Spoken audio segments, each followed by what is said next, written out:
Now, you might be wondering why I have decided to open the stream with the Celtic transfer talk intro. Well, ladies and gents, before we get into our live watch-along tonight, Celtic have confirmed their second signing of the season. Mr. McGinley, Mr. Lier Abada, the Israeli winger, has signed for Celtic. We've finally got someone through the door. He's there. He's been presented in the brand new home shirt. And it's good to see that we've got someone in. Ryan, I mean, we've not got long to talk about it before the game begins, but what is your thoughts on the signing for Celtic? Happy to get a winger through the door. I'm glad that we're doing some long-term preparation in terms of right wing.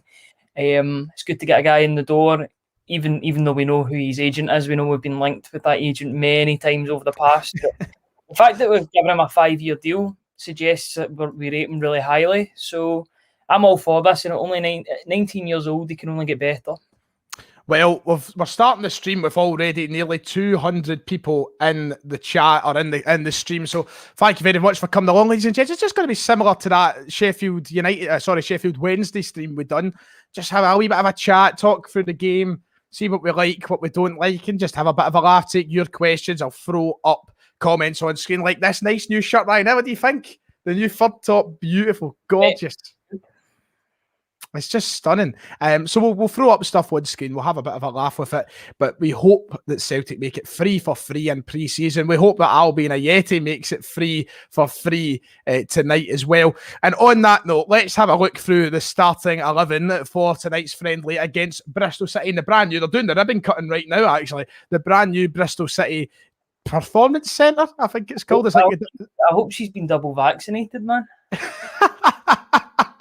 That's nice. Yeah, it's like a WWE Performance Centre. Anyway, the starting 11 tonight for Celtic. There has been a change. This graphic is wrong because Barkas has been pulled out the squad last minute. We can only presume with it. Is it with injury, Ryan? I can only presume so. That's that. They didn't allude to any injury or that in the tweet that Celtic put out. So I presume it is an injury. I wouldn't think it'd be tactical for sure if we'd already named the starting 11. So. Well, I hope that is okay. I hope he's not hurt because I can't bear the thought of Scott Bain starting their season. Anyway, the team will go Scott Bain, Anthony Ralston, Osaze Oragide, Stephen Welsh, Greg Taylor, Ismaila Soro, the captain, Callum McGregor, Mikey Johnson, David Turnbull, Karamoko Dembele gets the start, and Albion Ayeti up front. On the bench, it's Scott Bain, Olivia Cham. Well, sorry, Bain's on the starting 11 now.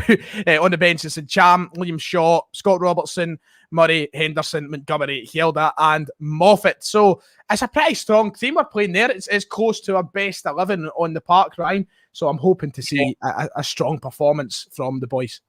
Yeah, absolutely. It's loads of guys that we know about. It's looking more and more like the team that we would put out against Midfield. Obviously, we've got a game on Saturday, but I don't expect us to play the full 90 minutes with our best team then if we've got a game only 3 days later on the Tuesday. But it's a strong team and it should be good to watch because I think Bristol City are playing close to their best team as well.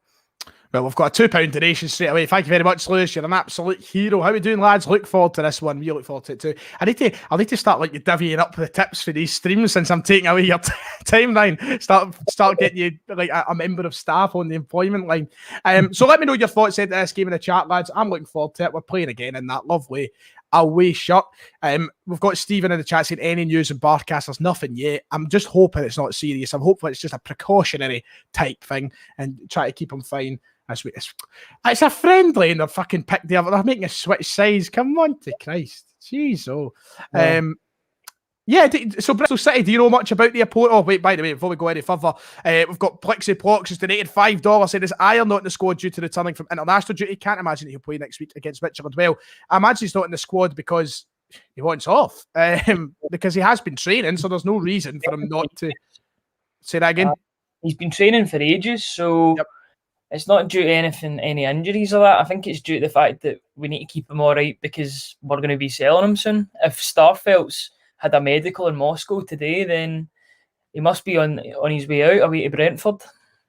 Yeah, apparently I've heard talk that apparently Brentford are going to up their deal to £15 million without any add-ons, which suits Celtic, and you would assume that means that he will leave the club, and maybe that is why he's not taking part. The team take the knee as we're ready to take kickoff here. And as I was going to ask you, Ryan, do you have any sort of thoughts on the opponents tonight? Bristol City, a team who in the Championship over the game has kicked off, if you got any thoughts on them, they've been a decent side in the Championship of recent years. They kind of tailed a little bit recently. Nigel Pearson now in charge of them. Any thoughts on them? Was it Lee Johnson that was manager for a number of years? I remember they That's played right, style and of football. They knocked fucking Man United at the Cup, I'm sure, a couple of years ago. Aye. But they've got a couple of players that I know about. Obviously, Andy Vyman, Baker that used to play for Chelsea and Vitesse, and obviously Nigel Pearson is our manager. So it's plenty of names that we've heard about before. Yep, Celtic on the front foot straight away as they head towards the area, having to play it back a bit. Good chance to see the likes of Origide, good chance to see the likes of Mikey Johnston. But one guy who I've highlighted on screen here from Beans, a good chance to see Karim Moko Dembele, Ryan. Karim Moko Dembele. I mean, him getting the start today, you hope to see that on the team sheet a lot this season. I mean, yeah, but at the same time, we've just signed a guy that plays right wing, so he's kind of in his position. So he'll have to be playing with a wee bit of confidence tonight and a wee bit of a point to prove that he is ready to be in the first team, because all of a sudden we're pretty stacked in the right wing area. I'm going to have a quick look at, once again, I'm going to throw this up on screen, because to me, in the photo, does that not suggest to you that Karim Moko's playing on the left wing today and Johnston is playing on the right? Now, the game started and Johnston is playing on the left. He's just there, put the ball out for a throw in. But on this graphic, it would suggest that Karim Moko's playing on the left. That's a weird one. I don't really look into it too much, especially because the last couple of seasons we were trying to figure out what way the team was going. thanks to glorious Neil Lennon. But I'm glad that that's back to normal and it's sort of in positional. I just prefer it like that, because especially like a midweek game, if you're having a drink, you don't want to be thinking about stuff like that. You don't want to be thinking about what formation we're playing on or that. You just want the team out so we can just have a look at it. You know what I mean?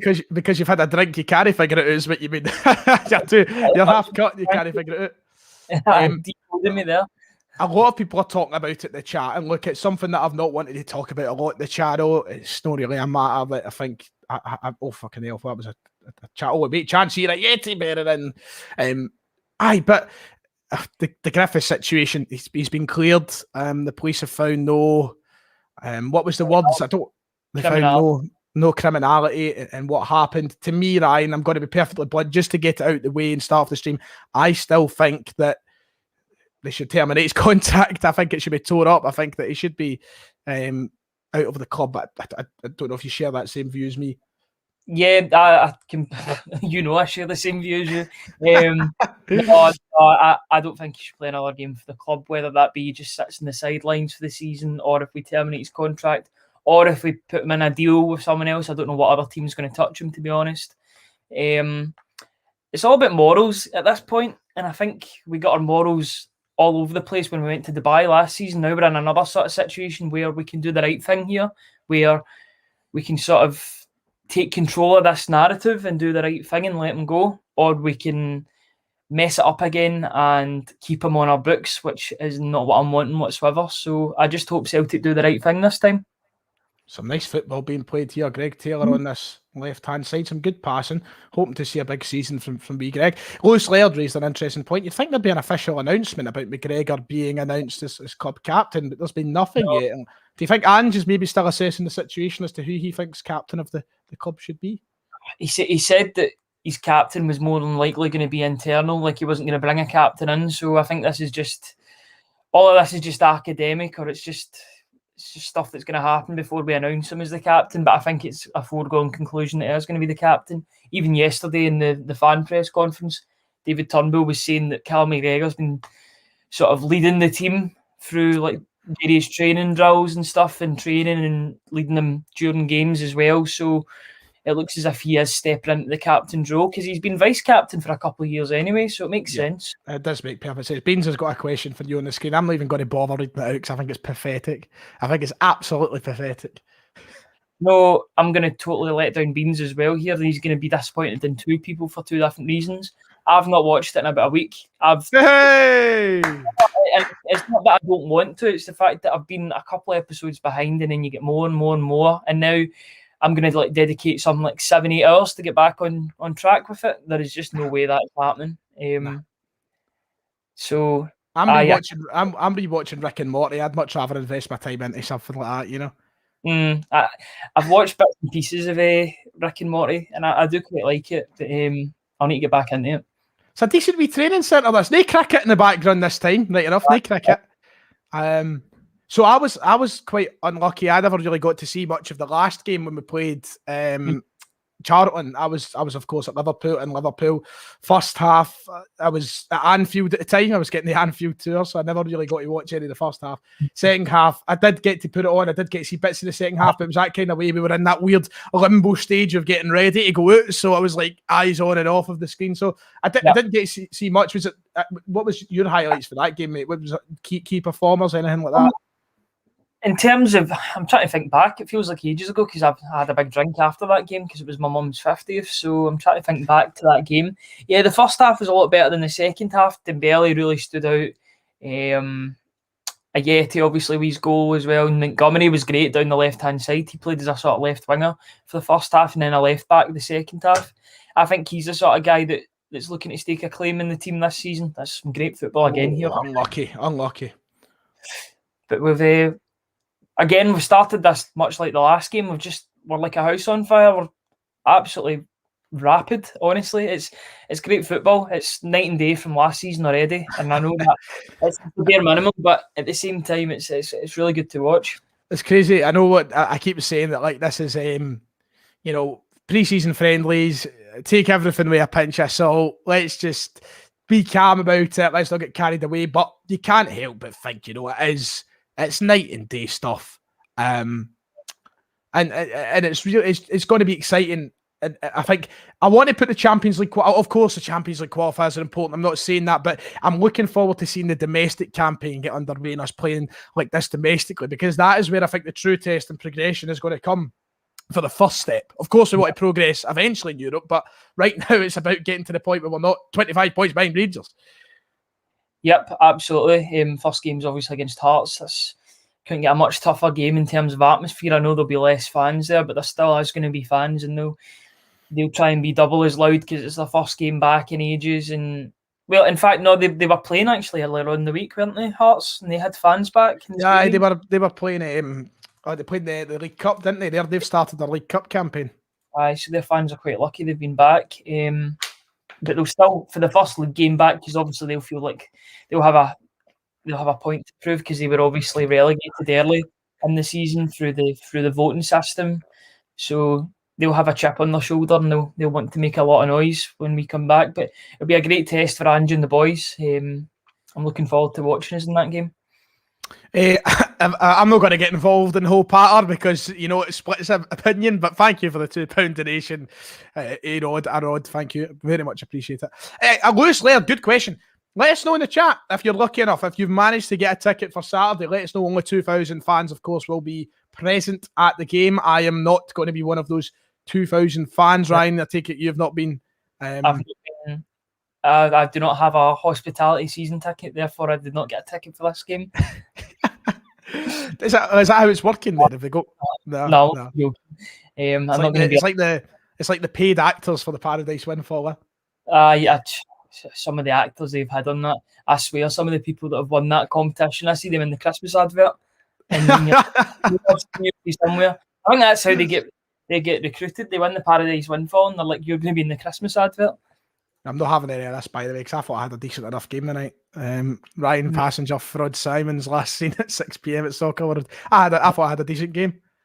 I was like, if I could compare myself to anybody, it would be a prime Anthony Ralston tonight. I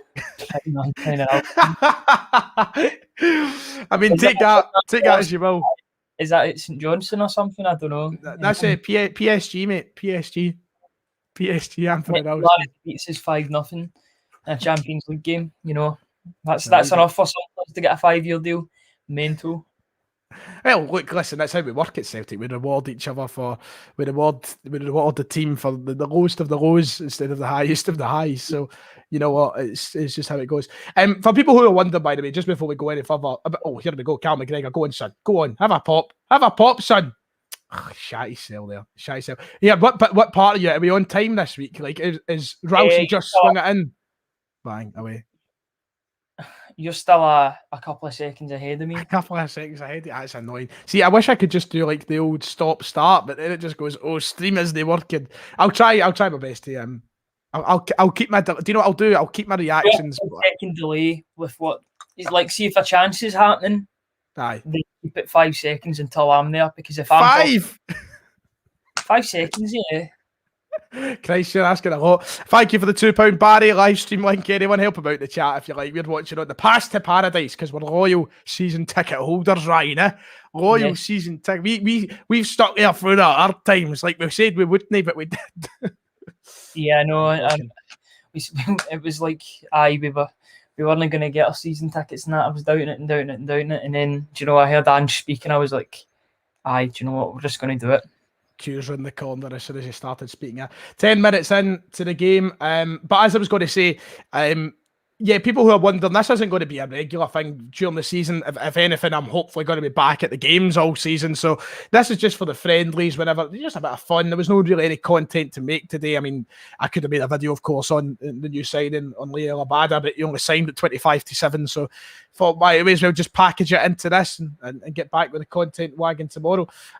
So it's just going to be for the friendlies and stuff, probably. But thank you to everybody who has been watching. The first one, we kept over 1,000 viewers throughout the whole stream. And right now, we've got about 630 watching live. So thanks very much. If you want to get involved, make sure to drop your comments in the chat, super chat if you like. That's got to guarantee your comment on screen.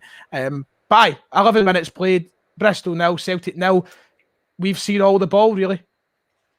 Yeah, I don't even think Bristol have had like a sort of passage of play on the ball, because it's been all us. And this is really encouraging, the way we're just passing the ball about. We're dominating teams early on, and that can only be applauded. Really, it shows that the hard work is getting done in training.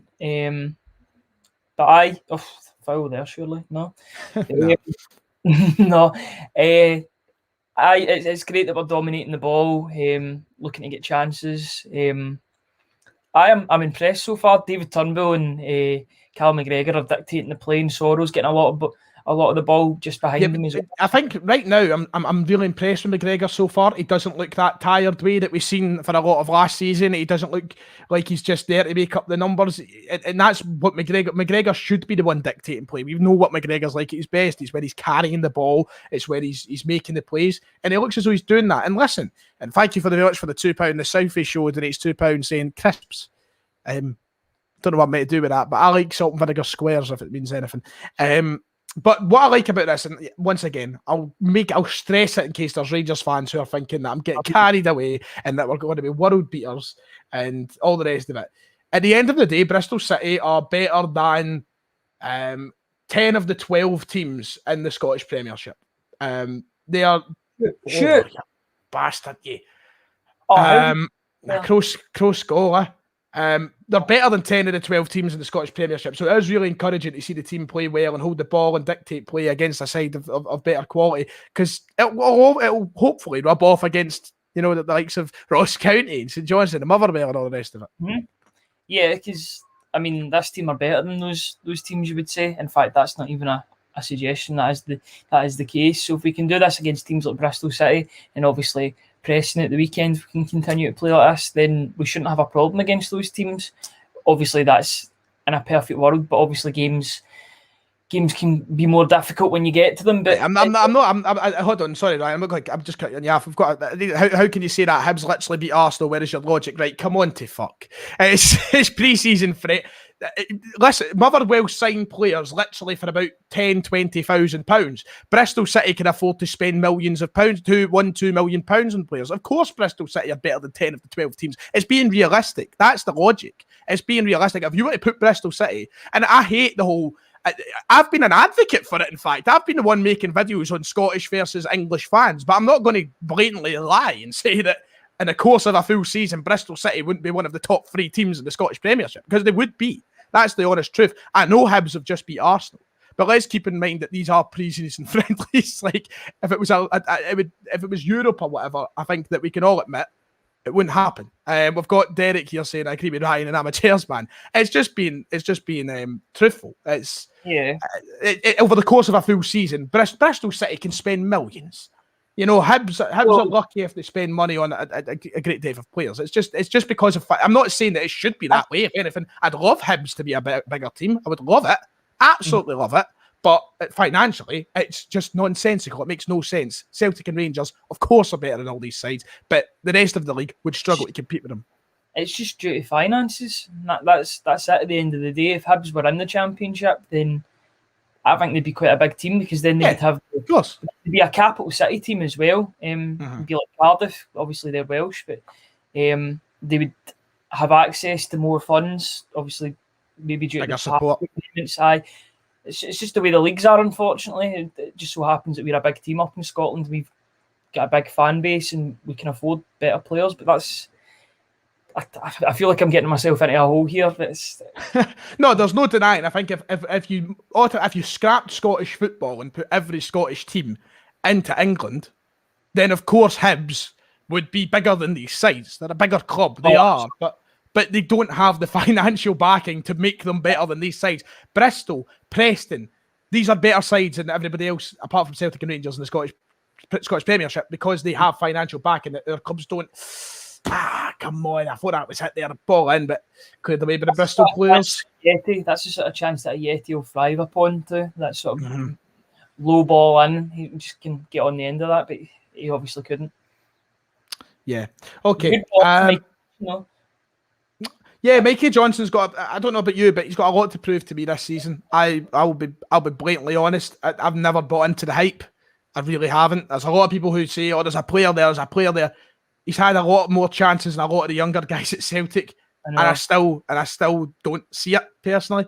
I can understand why people like him. He's a wee bit of flair. He's young, Scottish, got a big future ahead of him, hopefully. But he's got to prove himself. Definitely. Has he actually ever played more than 10 games on the spin? Has he even played 10 games on the spin? Like in the first game? I think he's only had wee spots, 2-3 games. Problem is he gets injured too easily. I said it a couple of years. See when there he was there, but he was offside, obviously. But I always said I think he should go on the sort of Christie sort of diet and gain a couple of kilos. Remember when Christie came back all built and he was a much better player for it?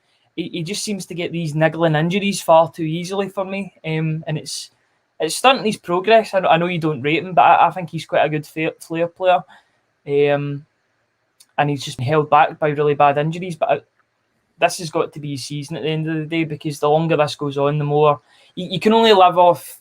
You can only live off being a prospect for so long before people start calling you a dud.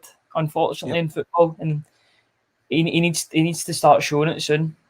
Well, you can find, just to the comment on screen, you can find similar content at the best possible quality over at Talk Scottish Football. Me and Ryan are, of course, a part of that. We've got Sharp Div, formerly of the SPFL show, but you can head over there and you can join in. £2 donation from a Rod as well. Here we go, 1 in a row. I think we'll hold off on the here we go chance until we maybe get to 4 or 5 in the bounce again. Yeah, absolutely. I mean, do you know what's annoying? In our lifetime, unless something catastrophic was to happen again, aka one of the teams was to go into financial jeopardy like Rangers did, I don't see for a long time any of the two sides going on a 4 or 5 in a row run. I really don't. I think those days are now. I think we're going to go back to how it was in the 2000s, 2-3 in a rows and stuff like that. I don't see us ever getting back to 5 in a rows for any of the sides, really. No, I see it going back to the way it was sort of before the 9 in a row dominance, obviously. Yep. Obviously, there was financial stuff that happened on the other side. But I think it'll maybe be like 2-3 years of dominance for one team, and then the other team will back themselves, get a couple of transfers in, get a new manager in, and then they'll win. But it'll be competitive, which is good. It's good to have that sort of competitiveness in the league. And it pushes both teams forward, and I hope both teams do well in Europe and we can get the coefficient up as well. Of course, coefficient. Forgot about the coefficient. God bless the coefficient. So what's happening this year in Europe again? We've got us two, obviously, in Champions League qualifiers. Hibs and is it just Hibs and St Johnstone? St Johnstone's Europa League and Hibs are Conference League, aren't they? I think there's no chance of Hibs getting... Yeah. Yeah, I mean, I don't want to put down St Johnstone because they had a great season, and I think that will continue. I think they'll only get better under Callum Davidson. I don't see them winning a cup double again, of course, but I think you will see them. I think you'll see them constantly improve. But I think in terms of European football, maybe it is a little too early for them to especially in Europa League. If it's Conference League, maybe. But that's the advantage Hibs have got here, the fact that it is Conference League football, and I think that they can maybe. Oh, Aberdeen as well, of course, they're in conference too. I think it'll be easier for Hibs and Aberdeen, especially because Aberdeen will be in that sort of teething process of a new manager. They're going through a rebuild as well, although they have all of their pieces now, apparently, apart from maybe one or two. Stephen Glass has worked really hard to get his players in quite early, and a lot of them have that sort of American sort of link. Obviously, he was the Atlanta interim manager, and he was the Atlanta 2 manager as well, so he's obviously spotted them while he was managing there, so it'll be interesting to see how he does. There's a lot of change in the league, really, with all the different managers, so it'll be interesting. Like, we always, of course, focus on Celtic over here, but maybe you look at Aberdeen, you look at Hearts, you look at Motherwell, you look at St Johnstone, who want to carry on, you look at St Mirren, who want to build on what they've done. It is a very exciting league from top to bottom this season. The Rangers, and yeah, to put in Rangers as well, Rangers want to try and defend their title. You know, as Alec Ferguson once said, it's all very well and good winning it. It's about keeping it. It's about staying the champion. So it's got to be a big season. I'm looking forward to it from top to bottom, start to finish. I'm really excited for it. Yeah, me too. It'll be interesting to see if Rangers can defend their title with a wee bit of pressure on them, because let's be honest, they didn't have any pressure on them last season. They could basically waltz to the title. They were walking. It was done by March, so obviously that was the case. I just hope we're in it around about that time, March, April time. We're in it, and we can still sort of influence Rangers and the way they play, put some pressure on them. I'm just looking for lots of improvements this season. I can already see improvements in the 3 games that we've played so far, so I'm quietly optimistic. Yeah, having a look around the pitch just now as we head to 22 minutes by. It's been very good from Celtic so far. I mean, a goal would be nice. Bristol City starting to get a wee bit. Oh, that's brilliant there from Rouse. Is that Ralston, to be fair? I don't know if it was, but Greg Taylor. Was it Taylor? We are looking good, but Bristol City have started seeing a little bit more of the ball in the last sort of 4 or 5 minutes, but Celtic moving it about well. They've seen the majority of the ball. I think it's just about breaking down that kind of resolute back line at the moment and trying to get a wee chance. Because we're carrying it. We just can't seem to get a shot off yet. Yeah. After 22 minutes, I can already see that Urhoghide is a centre half. Like, he's definitely not a right back. You can see already he's a lot more comfortable. Do you know what I've liked? Sorry to cut you off, but what I've liked about Urhoghide so far, well done, Karamoko, wee man, brilliant.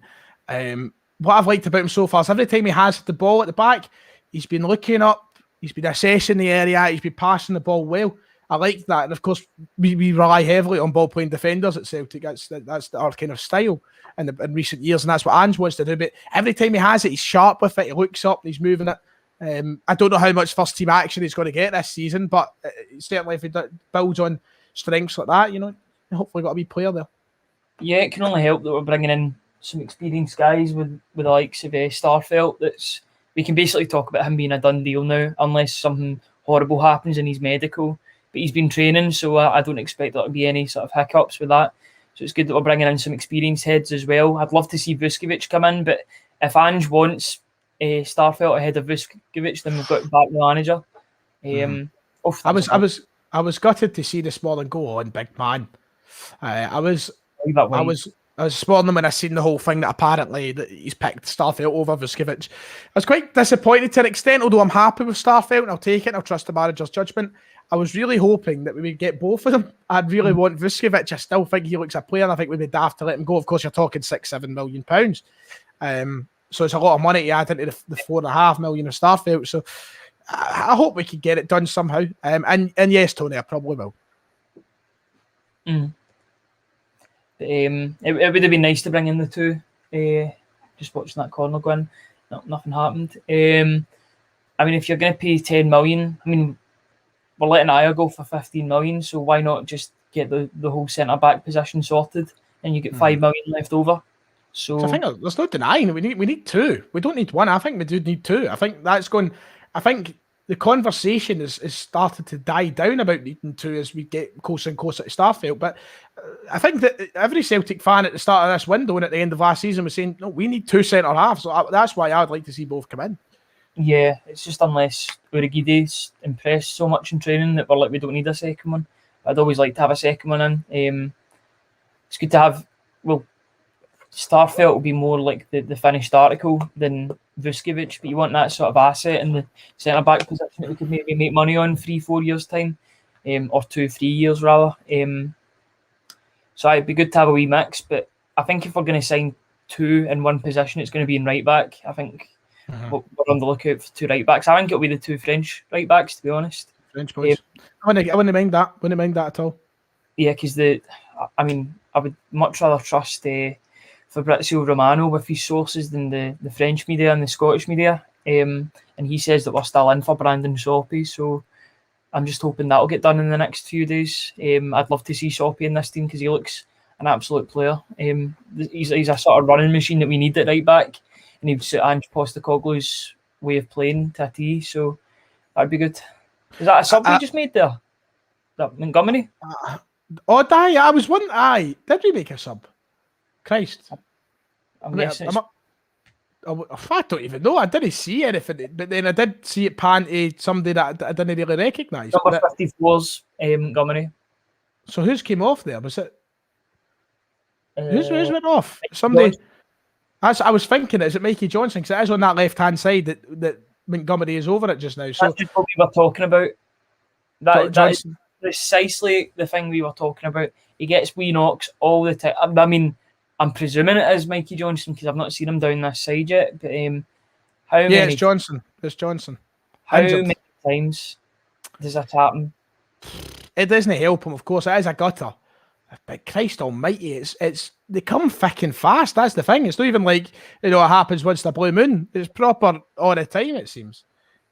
Yeah, I know. I don't know what his particular injury is this time. I didn't see it obviously, but it's not good. Especially this is the sort of time in his career that he needs to be playing 30-40 games just to get sort of used to playing football. If he is to be this sort of first team player that we were hoping he was going to be when he first burst onto the scene, but. It's not looking good. No, it's not good at all. And especially at a time where you want to impress the new manager and you're not getting the chance to play football because you're out sidelined with these niggles. It really is. It'll be frustrating for him, but I know there's a big question marks around that. I mean, how does it happen? So is he actually made of fucking shot breed? Like, what's going on?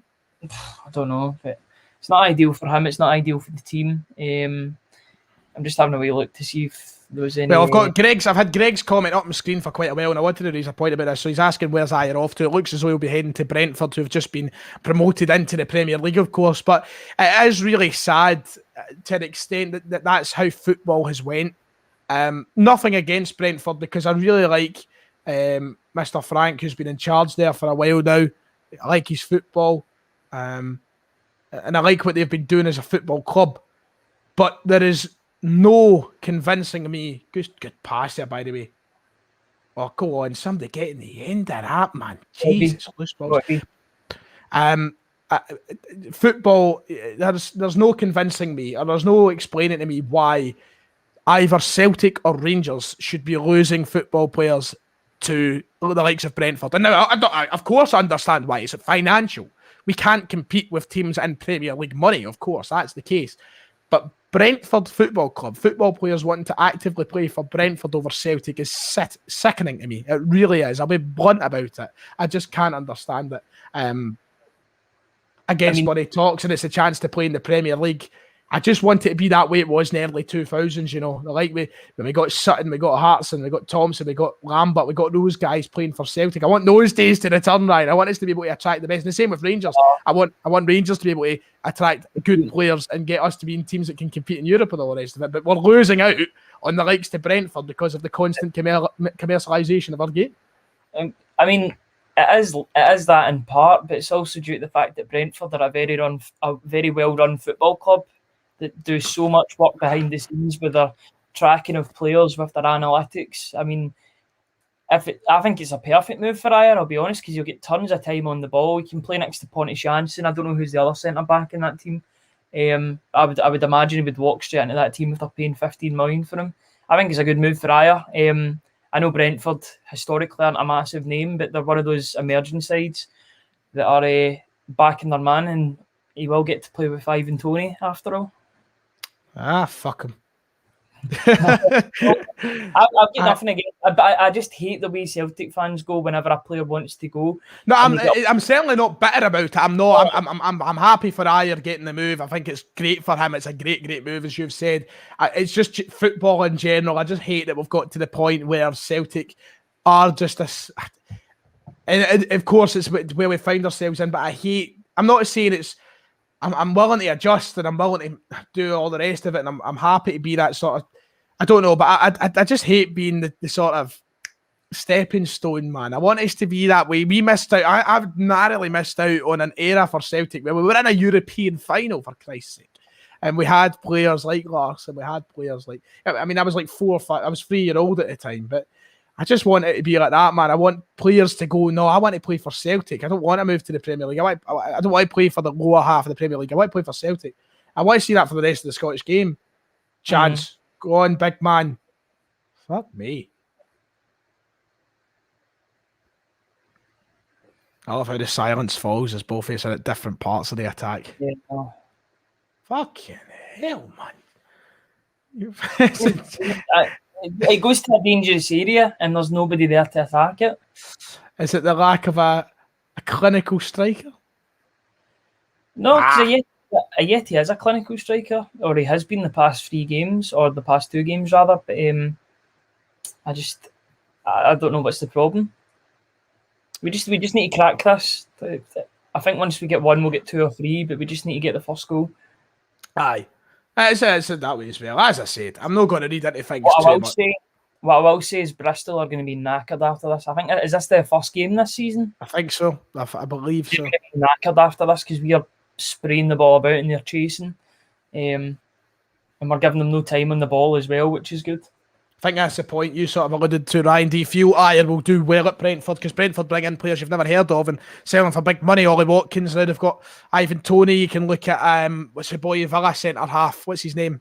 What's his name? The Villa centre half. Yeah, I know who you mean. Enze Konsa. I was Mensa, but that's a striker, isn't it? It is a sort of perfect move for him in reality for. Look, I love this, Ryan. You can really talk some drivel. Thank you. It's my job. I've made a fucking. It could be either one of us, though. That's the thing. No, it's definitely me. I've been talking absolute nonsense, but I built a following off it somehow. No, it's out of all the lower tier Premier League clubs, I think Brentford is maybe one of the 2 or 3 that you would pinpoint as the perfect move. For Christopher Ayer. I think if you look in there, I think he'd fit in well at a Norwich under Farke. I think he'd fit in well at a Brentford. I think he'd fit in well at maybe a Southampton under Ralph Hasenhüttl. But it's a lot of teams that if he moved to, if it was like a Palace or a Newcastle or any of those sides, I'd be looking and going, I don't think Ayer's move is the best for him. He's in the last year of his deal and he'll use it as a sort of audition process. The thing is, if they get relegated but Ayer plays well, then one of the bigger Premier League teams will come in and buy him for maybe double or something. Obviously, Van Dijk didn't have the greatest season at Southampton, and then Liverpool went and signed him for 75 million. So it just shows you having that sort of platform. Bristol just hit the post there. First big chance I was about to actually pull up this comment on screen from Donny Boy. Says a tighter game than I'm hearing, guys. Like, I didn't think it was tight at all until that chance there. Bristol haven't had a fucking chance. Look at wee Dembele go. Brilliant wee man. But Bristol do hit the post there. Took his time. It took his time to pick it. Fuck, there's Dembele doing hot this fucking leg. No, why is he making a challenge like that in a pre-season game? I know. Let it happen. He's genuinely hot. He's fucking hot. Aye. Jeez. He went through the back of him in a pre-season game. Why? What is the need for that? just showing the clip off here. Greg Taylor gives his man space in the area, shot away from Bristol. It does hit the post. I don't know who the Bristol City player is who's collided. Who's went through Dembele there, but needless and reckless. As you can see here, Ralston looks lost. Origidi rushes out a little bit. McGregor can't reach it. It's a bit like that corner defending we've seen last season. Everybody sort of loses their head in the moment. They all switch up and do a different thing for what they should be doing. But look, we got away with it. That's one thing about Starfelt, who we're bringing in. He's good at defending corners as well. He's a good header of the ball in both boxes, which is good. Dembele's still doing one. I know. It looks like he's getting up there. There he is. Wee man's. Hope he doesn't have to go off though, because he's wobbling away here. It's mad how he is, isn't it? It's crazy. Give him those fucking. He used to be even smaller, so he has evened out a wee bit. They need to give him those growth hormones they gave Messi, you know. I don't think they can do it anymore. I don't think they would work this time. They've got to do it when they're young. Well, fair. Look, it's never too late. You can always experiment. I don't know who it was that went right through. Number 45 for Bristol. Number 45. Poor. I'll look it up. I'm already messaging him on Instagram. Threatening him. No, but that was a disgraceful tackle going in the back of him like that. There's no need. If you're going to take him down the way Chiellini took Saka down. Why go through with your pulling a shot? At least you pull a shot in a friendly, you can maybe have a wee laugh about it later on, you know? Here, this referee, by the way, looks like the most pub punter, English pub punter I have ever seen in my life, by the way. The referee. Like, I can picture him sitting in the corner of the Red Lion, pint of John Smith. Two wingers have been injured in this game. And there goes Dembele. Dembele's off. Ewan Henderson comes on. Oh, fucking hell, man. It's just good luck, innit? We are bad, I'll be licking his lips, but it's not good for us. There's a perfect chance for him to stake his claim. I don't know if Forrest has been doing much training, but I would guess he'd get some minutes in on Saturday against Preston in preparation for the Midfield game. But even for 20 minutes, I would give the new boy some game time to get acclimatised.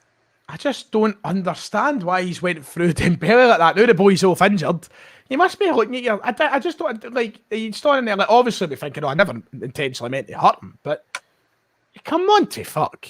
Like you don't go through a boy and then injure him and then a pre-season friendly. Like he knew what he was doing. I mean, obviously he didn't mean to hurt him, but he knew fine well what he was doing when he went in for the tackle. It wasn't a try of playing the ball. He just goes right through the boy. It's a disgrace. It was Casey Palmer that done it. Casey Palmer. I signed him at FM for someday as well in one of my streams. Aye, well, there's a mutual termination coming in. Goodbye, Casey Palmer. No, was he not a Chelsea boy as well? Yes, I believe he was. For about 200 other young boys. Remember the sort of the wonder kid at the time was that what was his name? Was it Jack McEachran or something like that? Or do you remember?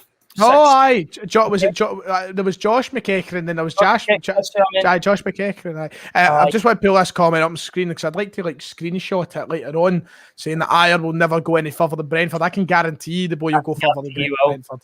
I think that's nonsense. Like out of everybody that Celtic have produced over the last 4 or 5 years and came through the club, I'm confident he could go to fucking furthest. In all honesty, man, he's got it all.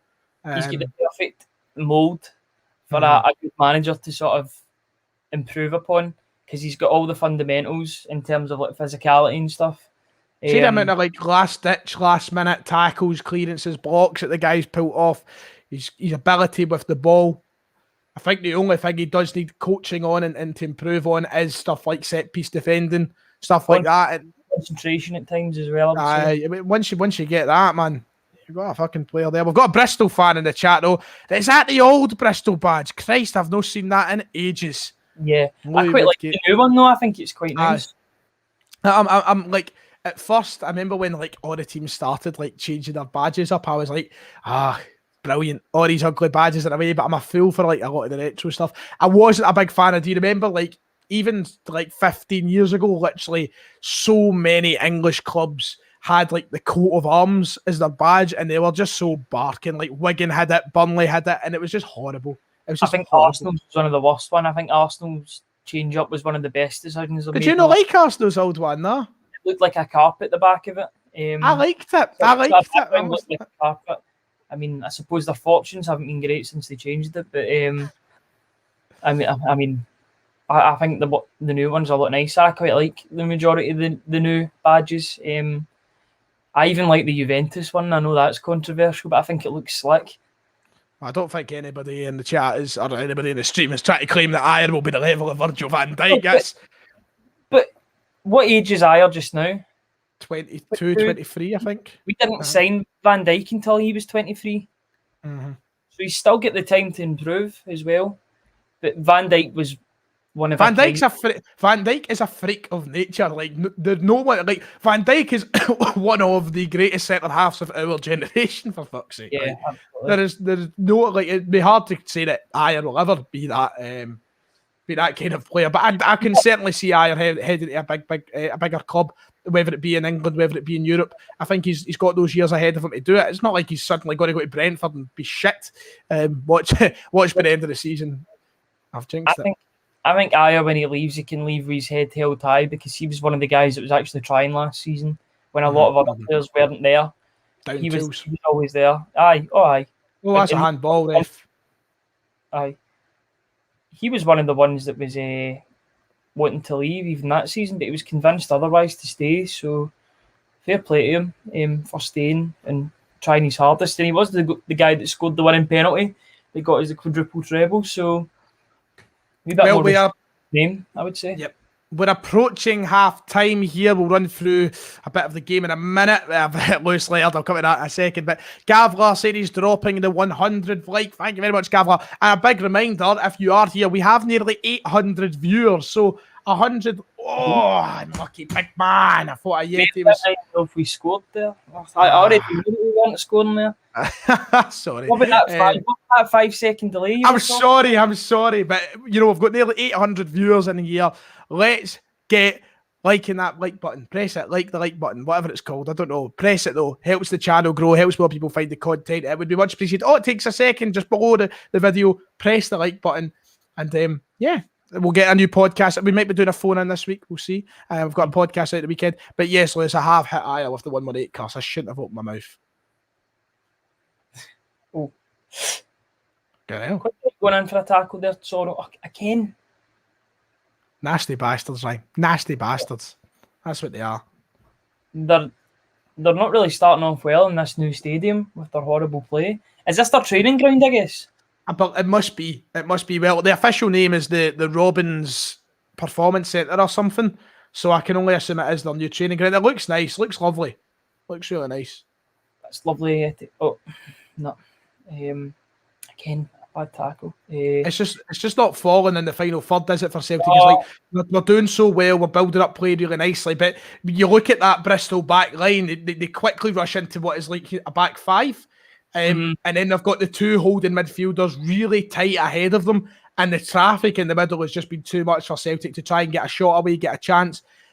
If they could just break that down, there's a goal coming for Celtic, whether it be at the end of this half or it be later on. You go. As Taylor hits it over the bar, Greg Taylor had a chance. I think it would have been called off anyway if it managed to hit the back of the net. Celtic coming close there, but they can. Thank you very much. But if they can just break that back line down, get a wee bit of space, I'm confident Ajeti can bury it in the back of the net. I really am. Yep. Do you know it's been okay so far. It's not as if we've played terribly. We've had the lion's share of the possession. Knocking the ball about nicely. Turnbull, McGregor and Soro are getting a lot of the ball. It's just a shame with a couple of injuries that have maybe taken away from the sort of the fluidity of the team. The new guys are sort of trying to feel their way into the game. But, would have been okay.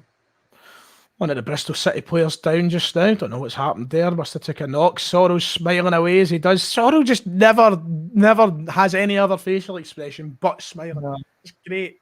I loved his wee video that he done. He said he wants all the fans in, not just the 2,000. Oh, I was brilliant. I want all the fans. I loved it. Oh, it was so cute. I know. So cute. He's generally like our N'Golo Kante. Like he just radiates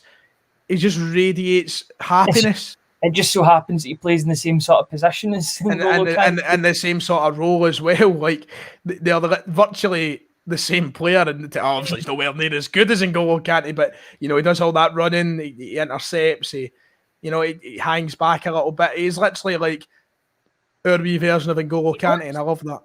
He looks a lot more comfortable in this team than he did. There's half time there, but he looks a lot more comfortable in this team than he did under Lennon. I know he had a couple of great games, sort of November, December time, but he looks as if he's went up a notch under Ange. I don't know about you, but he's taking more forward steps, and his range of passing's improved as well, which can only bode well for the future.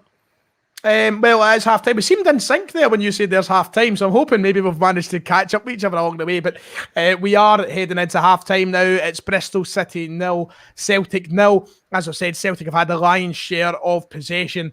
They are the team in control. They just can't seem to find the back of the net. Yet the closest chance did fall, however, to Bristol City as they hit the post from some poor corner defending. But they see out the half at 0-0. And going into the second half, we'll expect to see changes. And hopefully, Bristol City tire out and Celtic take advantage of that. Ryan McGinley. Yeah, just seen a wee picture of Barkas here. He's got I'll show you here. Hold up to the screen. He's got a couple of bandages on his fingers. That's not good. Oh, for fuck's sake. Just because he can't. I mean, it'd be fine if he was an outfield player. I mean, I know he was playing as a sort of outfield player in the last game to an extent, but he kind of needs them to save shots. So I'm worried that he'll be out for a while. Ryan, you like to just make me sad, didn't you? Like, I need to keep it. I need to keep us informed, whether that's a good thing or a bad thing. It's just the way I've got to be. Somebody's asking in the comments, is that a Tottenham badge? No, it's the French national team's sort of zipper from 2016. What is it called again? Is it a cock? Yeah, a cockerel, yeah. I thought you said something entirely different there, and I was about to say sorry. I was like, excuse me. Out with, is it a cock? Well, is that not what it is? A cock? I don't know if you remember, but Robert Hoof about 5 or 6 years ago getting done for something very similar on his Twitter page. I don't even want to talk about it. Let's just move on. Right, it is half time. It is 0-0. Let's have a little bit of fun. I'm going to try something here, and I have no idea if it will work, but we'll wait and see. I'm going to try and do a thing that we can both take part in here, Ryan, and maybe the chat can fire away on it as well. So I'm going to put up this on the side of my screen. I can't remember what the best website is for this, but I want to have a little bit of fun while we'll wait for half time.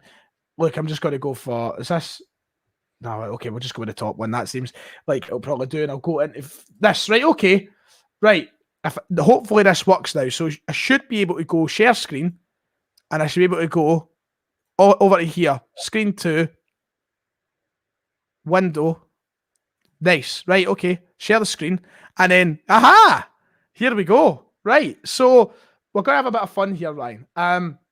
Now, this is not the formation that I chose. This is maybe a 4-2-3-1, but the chat can get involved. We are going to pick what we think would be our ideal starting 11 for the first...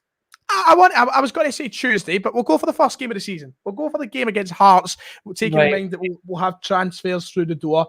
This is meant to be a 4-2-3-1. It looks nothing like a 4-2-3-1, so I'm going to switch it up to a 4-3-3 just now, right? We'll go for a 4-3-3.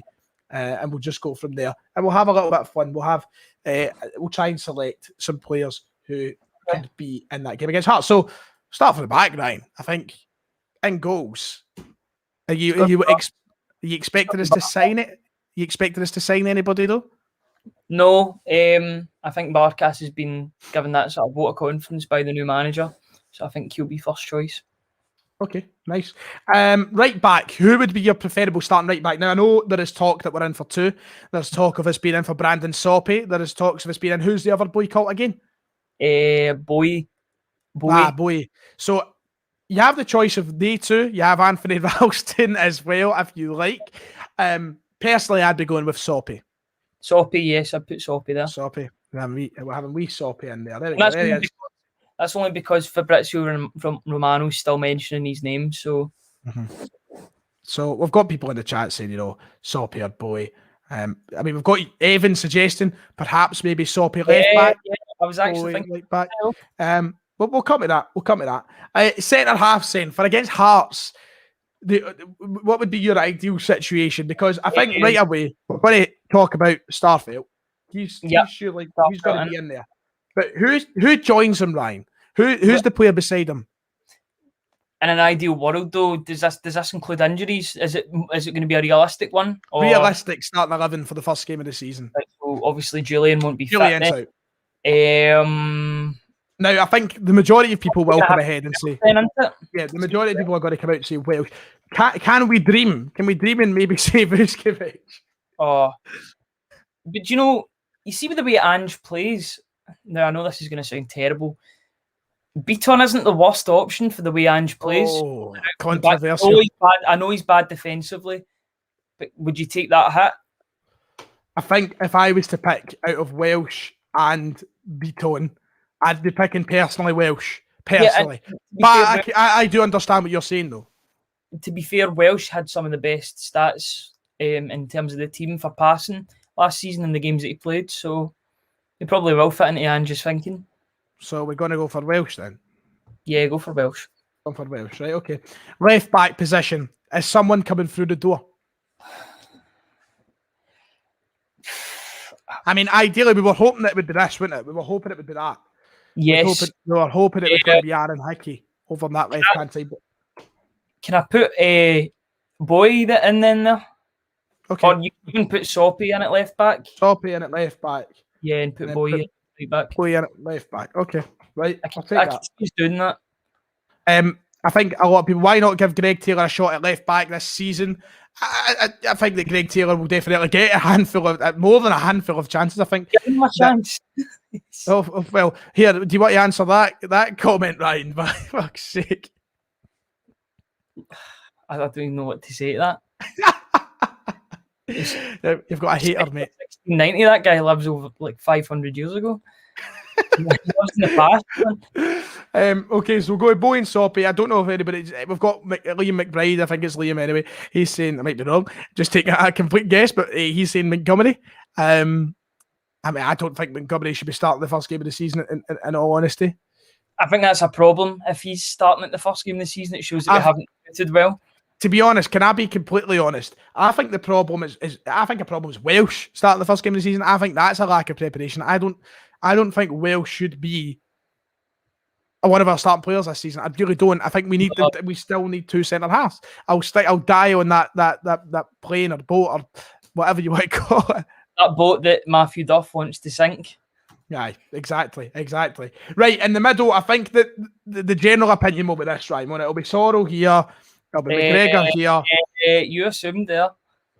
Oh, assuming. I was going to say Liam Shaw in defensive mid. Liam Shaw over Sorrell?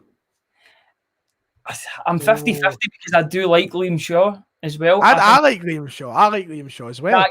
Keep Sorrell in there because Liam Shaw can work his way into the team, I guess. Oh, so you want Shaw in here or you want Sorrell? Put Sorrell in. Put Sorrell, right? Okay, we're going Sorrell. What is the chat saying? Let us know, what do you think the midfield three should be? I think this is realistically, this is what it's got to be, isn't it? That's got to be it. Big question though, what about this man? And I'm not saying take him out from McGregor, I'm just going to put a suggestion. What about this boy? There's definitely a place for him, yeah, if he wants to knuckle down and work his way back into the team. I wouldn't be against it. This could work for both of us if he wants to get a move. Obviously, if that was the case, then I'd want to tie him down for another couple of years because we need to make money out of this as well. Because at the end of the day, he's only got a year left in his deal. And if he was to start playing well, then a big team could get him for pennies. So what I want is for him to sign on for maybe a couple more years and then shows he can do it, and then we get a good fee for him at the end. Then both sides are happy. I I'm going to presume it's Liam again here, but he's saying, anyone else think Turnbull and Cham won't fit Postecoglou's way of playing as they can be slow to release the ball too often? I think that Turnbull has shown glimpses of being very good at releasing the ball quickly, to be honest. I'm not so sure about in Cham, but I think Turnbull will adjust just fine, in my opinion. Turnbull's young enough to adjust as well to his style of play, and I think Turnbull will only get better as well, especially with his defensive work, which I think is his main weakness. He's not really good at he's not the best at tracking back, you could say, but that's due to him playing in a more attacking position. He can obviously work on that, and he's still very young, so he's only going to get better. Odin is suggesting Shaw, McGregor and sort of that would see Turnbull drop out of the free. I can't have Turnbull not being in this team for me. Yeah. On screen just now, by the way, the background, I can hear it, is the paying tribute to the late Charlie Gallagher, Lisbon Lion, legend of the club. As I said at the start of my video the other day, thoughts and prayers with his family. And a sad loss for Celtic. Sad when you lose anybody in the Celtic family. They've played for the club and done so much, but especially those that are associated with our greatest ever team. It is a shame. Okay, front three. I think right now we're talking about realistically a Yeti leading the line. We can put that in. Either a Yeti or Nisbet. That's nice. That's a good shout. Nisbet, put him maybe in there as well. A Yeti / Nisbet. I wouldn't mind that. I think you can maybe put in. Do you know what I'm going to do? I'm going to cop out. I'm going to say / Shaw. Put a second player in each position. Right. Okay. Right. That's cool. So Barkas or Bain will be the situation there. Boy, there's my camera away. So, we've got this is the thing about the big conversation about Nisbet is, as Toby said, he doesn't think he's good enough to start yet. I would disagree. I think he is good enough to start, but I don't think I think we shouldn't put all our eggs in the one basket with Nisbet there. But we'll put him up there in case we do try to sign him. At right back, then it'll probably be we could put Soppy, Bowie or Soppy. It's going to be one of the two. Hopefully, then obviously Soppy or Taylor in here. Starfield. You take Taylor out and put Bowley in, please. Oh, we're forgetting about Bowley. Golly, of course. Although he's been quoted again tonight, so I don't know if he even has a future at the club. Mm-hmm. Right, okay. He'll be playing by now. So the alternatives to McGregor would be probably in Cham, and the alternative to Turnbull, if he remains at the club, would probably be Christie. Yep. Or I can't fit him in. I can't fit him in, but Christie would be Christ. Christ is the alternative. Yeah. We need it in that position, probably. But what about Urigide? Is he just away for this just now? Oh, well, Urigide, I suppose. But we take out Beaton then? Yeah. Right, Urigide. Oh, well, just need to once again put a wee comment, pretend we can fit him in. So, right wing, are you starting Forrest? Are you starting the new boy? I put Forrest in the left wing. Oh, you put Forrest in the left? Yeah. Do you think? I think he gets awful one-dimensional and gets a wee bit flustered when he switched wing. I think I'd rather trust the new lad in the left. But at the same time, I sat. What's his name? How do you say his name again? Sorry. Sorry, not to cut you off, but Kieran's asking, where is Julian? We've got a lot of question marks. We're doing this as an ideal team for the first game of the season, which Julian will probably not be fit for. So we're just being realistic about it. That's why Julian's not here. Trust me, Julian would be ahead of Welsh every day of the week, so don't worry about that. So we're going to do Forrest on the left then, aye?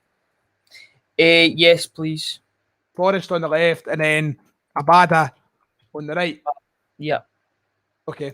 For right wing, for left wing, the second player would be Johnston. On the left wing or right wing, did you say? Left wing. Left wing. And then on the right, I would put Dembele. Dembele. Okay. So there, that is the ideal situation right now, from being as realistic as we can, will be Celtic's 11 for the Hearts game. I've got to say, when you put it out like that, I still think we need strengthening in key areas as well. We do. We do. The one that cries out to me is these two positions here. We need a proper left back. We can't be playing Soppy or Bowie for me on the left. I think we need an all-out left back, a left back there. And Welsh is not good enough. I don't think to be the starting centre half for the start of our season. We don't know when Julian's going to be back. We don't have an exact date.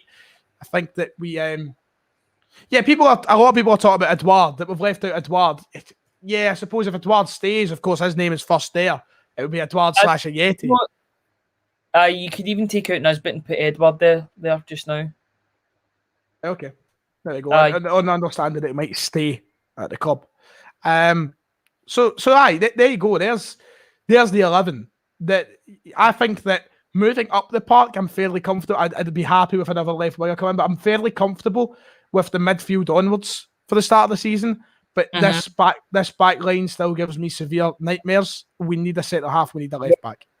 What concerns me more is that we're talking about this for the first league game of the season. We go into a Champions League qualifier on Tuesday, and we're in a worse position as that. We don't even have Vuskovic. We don't even have Starfelt yet. That's not even been confirmed yet. So it's a bit of a nightmare. I don't think Starfelt will even play the first leg. I think he'll play the second leg once he's acclimatised to the team, because we've had that before where we've rushed players into the team too quickly, or if they've came from somewhere, such as Effie Ambrose coming back from the African Cup of Nations. You see what happens when players are too quickly thrust into a situation. It's when mistakes happen, and then all of a sudden he's got a sort of agenda behind him. I don't know. Well, it was a good bit of fun. It's good to just maybe discuss it as we get prepared. There is Big Ange now talking to Liam Shaw. Very excited to see him come on the park as I break my stream. But very excited to see Liam Shaw come on. Is there any other change? I've not really been watching because we've been doing that. I don't know if Celtic have said out any other changes now. Turnbull's still playing. McGregor's still playing. That looks like a Yeti up front. We don't really have another striker, do we? Nah, not really. Nah, not at all, really. I mean, who would be the other striking option? Well, I mean, it should be Griffiths, but that's two training camps in a row, or 2 summer training camps in a row that he's missed out on. It's crazy. I've not even considered that. That's mad. This whole clean slate that they were talking about. I don't even want to talk about that. I'll just wait and see what Celtic do. What I want and what will happen are probably 2 very different things. Yeah, I'm not expecting much, to be quite honest with you, Ryan. I must admit, I'm not expecting much at all. It's wishful thinking, isn't it? Very wishful thinking, I would suggest. Very wishful thinking. Well, second half is about to prepare. Ryan, quickly recap for us what you thought of the first half and what do you expect in the second? Yeah, we passed the ball about well. Obviously, we're playing against a couple of hatchet men who just want to injure our players, but we've been quite good apart from trying to dodge injuries. We've dominated the ball. Obviously, you probably say that Bristol City have had the best chance when they hit the post, but we just need to work the goalkeeper more in the second half, and hopefully we'll get a goal or 2. Yeah, it's about breaking down that back line. Thanks for joining us. If you have been throughout the stream, we're on just about 700 viewers. Welcome to the second half. We are underway here at the Robbins Performance Centre, or whatever it's called, and hopefully Celtic can break the deadlock and get us in the lead to make it 3 for 3 from our pre-season friendlies. Bristol and Celtic, I'm not too sure how many changes have been made between them. We'll learn as we go on, but I think we are looking at the majority of the same players playing. I know Liam Shaw has made his way on, but we'll wait and see. We'll learn together as we go on. It might be a case of they might come off after 60 minutes. The guys that were supposed to, the guys that started the game, they'll get taken off after 60 minutes, and then the other boys will obviously stay on because they came on earlier on in the game, so they maybe get a wee bit more game time than they were expecting, which is good for them because they can obviously stake a claim in the first team, which is good. Well, yeah, I want Shaw to build on what I've seen so far because I was ranting and raving about him against Sheffield Wednesday. So I'd like to. Can I just quickly say my arse is sticking to this lever? I'm on my bed and I feel the same, man. It's awful. It's so warm. It's worse at night time, or sort of like early morning when you're trying to get to sleep. It's absolutely dreadful. If you ever need to leave for a drink or a refreshment or anything, Ryan, just feel free to put your camera off, your mic on mute and leave. Don't worry about it. Don't worry about it at all. No, it's absolutely fine. My God, that linesman looks like Gary McAllister. I just missed that, actually. I turned around and seen the flag up, but... Looks like Gary McAllister. Do you not think this reminds you of like a racing course? Yeah, I was actually thinking that, especially with like the white picket fence around the outside. It's like It's not really a white picket fence, but I've got proper fucking. it's like an equestrian. Yeah, funny story. My dad's actually out helping it. I'm at a equestrian event over the next week out of Broxburn. He's obviously, my dad's retired. His mate, I don't know, he's doing something weird. It's like he's gone out and he's getting paid for it. It's like guiding the fucking people into it or something. I don't know. It's something daft. He's there for fucking 6 in the morning till 6 at night, man. Like, you're off your nut just for something today because he loves working. You know, he's retirement's hit him hard. He just sits and watches TCM movies all day. TCM movies. Honestly, I think he's seen every black and white cowboy film ever made. I genuinely think that. My gran goes between that and there's this channel that plays Christmas movies like 24/7. What? But I know, and it exists even now. They're showing these sort of really cheap Christmas movies in July time, which baffles me, to be honest. See the Christmas films that they put on like midday at Christmas that are like aye, that's it. Channel 5. Do you not remember? Wait a minute, I'll wait till this chance comes. What? No, or there was no chance, but there was I think it was when Meghan Markle was getting married. They actually put one of her Christmas films on, and obviously they weren't married at Christmas. They were like during the year. They had this mad Christmas movie on main telly, just because she was in it. I don't know if they couldn't get the rights to Suits or something, but I don't know why they've done that. But that's pure random. Has she actually been in anything apart from Suits? Well, she does those nature documentaries on Disney Plus. She provides her voice to that. She was obviously in that Oprah document, or the Oprah. It was an Oprah documentary, or the sort of big interview. Aye, the big interview. Aye, modern day star. Fucking hell. Second half, about nearly 5 minutes, 49 minutes played now.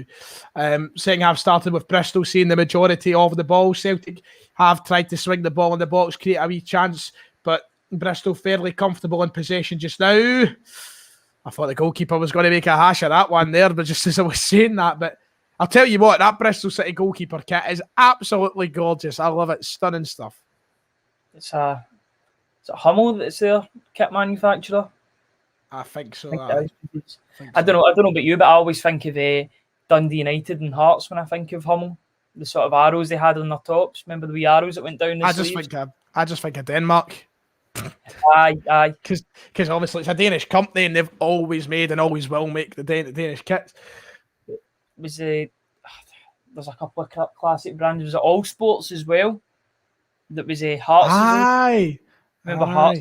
And they had the Yukio Bankcast when Romanov was in charge. The one that I will always remember, for old ones is I forgot its name now. I always remember, I forgot its name. It was why the top ones in England in the early 2000s. Admiral, that's it. There you go. You knew exactly what I was talking about. You knew exactly. In sync, man. Fits in nicely to that comment. Stephen Kelly used to have your own TV shows to the two Ronnies, two Ryans. We'll pitch it to the ITV, yeah. R&R Productions. I just hope Celtic do get a goal. Nice ball there. Decent. That's nice. Corner kick for Celtic. Some decent footballing. They get rid of that cricket field really quickly, didn't they? They've put down another pitch. That's what I was saying. I was saying there was no cricket. I know. But mate, I say that right now. I didn't laugh quick enough. It looks like a decent wee training ground. It looks really good. I mean, it's near Lennoxtown, obviously, but no, it's nice. It's nice. Ball in here, and as always, we lose out. Yep. You still behind me? They're on the break now. They're on the break there. Taylor interception and Big Ralston's there to sweep up the danger as Celtic look to now. Why are two fullbacks there? Both of them. Because they're pish, mate. Because they're fucking pish. That is why. I was saying it. I tweeted it, but Taylor is a backup. Honestly, he's not. I hate that we're in a position that he can be considered a choice. I'm not being funny. I know he's a right back, right? But the way the ball falls to Ralston there, he's fumbling about with it. You can see the difference in quality between, like, I think even Lustig would have managed to get a pop off of that there. But he's fumbling about with it. I don't want to be too harsh. Maybe I'm harsh. I don't. He wasn't good enough before. He's not good enough now. I know he put in a good ball the other day for a Yeti, but you know, a broken clock is correct twice a day. You know what I mean? So, aye. I know that sounds terrible, but nah, he's not good enough. If you have been watching, thanks very much for about 650 viewers. Please make sure to, if you haven't already, it only takes a second, hit that big red subscribe button below for more class content over the season coming. I'm sitting big-headed there, class content, as if I can guarantee that. And also the like button. What'd you say? It's a given it'll be class. Yes, of course, with the studio and the podcasts and everything else, you know, it'll be a big year. So if you haven't already, please make sure to hit the like button and hit the subscribe button if you haven't. For anybody who is just checking us out for the first time, you'll see a lot more of Ryan and Kieran Alden such in the channel over the next year. It's going to be a big year. It's going to be a big year. As we reclaim the title. I don't want to jinx it. I'm not jinxing it. I was joking. It was a fucking joke, right? Fucking joke. Start as you mean to go on, though. I appreciate that, Dave. I've noticed that recently. There's a lot of Rangers fans recently who have been in it over the past 6 months, who have been coming to the channel, subscribing to the channel, and enjoying the general content. Look, I try and make it as honest, as enjoyable as possible. And if it happens to be one that you subscribe to, I can only thank you enough. And I hope I can give you something to laugh at every fucking 2 weeks. You know, it's nice. It's nice to see that divide. You know, narrowing. Coming together. What is it called again? Divide. I'll be honest. If the shoe was in the other foot, it wouldn't be me. I wouldn't be subscribing to Rangers channels, but that's just me. You're bitter. You're a bitter man. Wait, so you wait, hold on. If you just admitted live on stream that you have not subscribed to Sharp Div? I actually haven't. That's bad, isn't it? Oh, that's poor. That is fucking poor. Marcus, with a very apt comment. Have I mentioned how terrible Ralston is? He is absolutely honking, isn't he? Look up dribbling it. Just dribbling it round the corner flag here. Jesus fucking Christ. He's got to be starting next week. I know. It's quite apt that there's an emergency ambulance there because all he plays is hospital balls. There's Nigel Pearson talking to whoever the woman is. I'm not sure who the woman is that opened this training ground, but if that's, I don't even think that's the same woman actually. That's not the same person. Unless she's got in de-ager by 20 years. Nigel Pearson, yeah, a proper Premier League classic moment. Do you remember you are an ostrich? Well, there was that, and then there was the dark, sinister one where I thought he was going to kill James McArthur. Do you remember that? What is it he says again? No, he didn't say anything. He actually got down on the ground for like a really uncomfortable amount. Aye, that's right. Aye, fucking hell, aye. He choked him. Aye, it was really, really weird.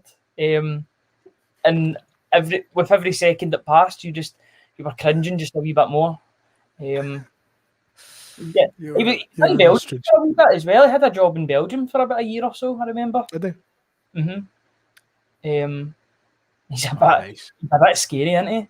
Oh, he is. You wouldn't mess with him. You would not mess with him. He was Watford manager, wasn't he, before they went down? He was a manager before they went down a couple of years ago. I think about a year ago now, just over a year ago now.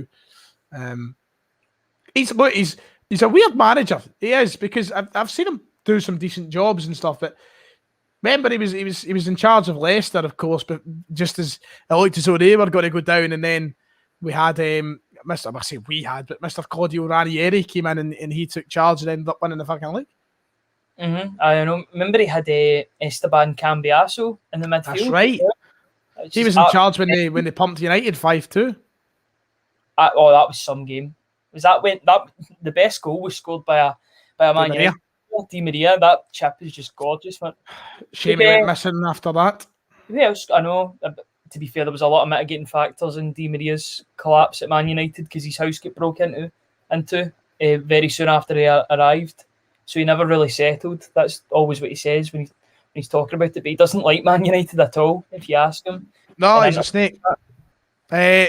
Reese has donated £2. He said, who's winning the championship? Well, if David Buick's watching, of course, Dunfermline. Dunfermline are winning the championship. Rafe is a very good shout, Reese. If I was to put my money on anybody winning it this season, Ryan, I'm going to go bold. I'm going to go bold. Oh, fuck, I missed that there. I missed that. What happened? It was a good ball to Turnbull. Shot. It was basically straight at the keeper, though. Here it is here. There it is. Safe for the keeper. I'm going to go bold. The team winning the championship this season? Partick Thistle. Wow. Oh, winning the championship. I'm joking. I think they could have a good season, though. I'm actually going to go Dunfermline. I said them last year, and I think they're only going to get better. And I think Peter Grant's a good appointment, in my opinion. I'm actually going to go Dunfermline to win the championship this season. It's terrible. I need to actually look at the teams that are in the championship.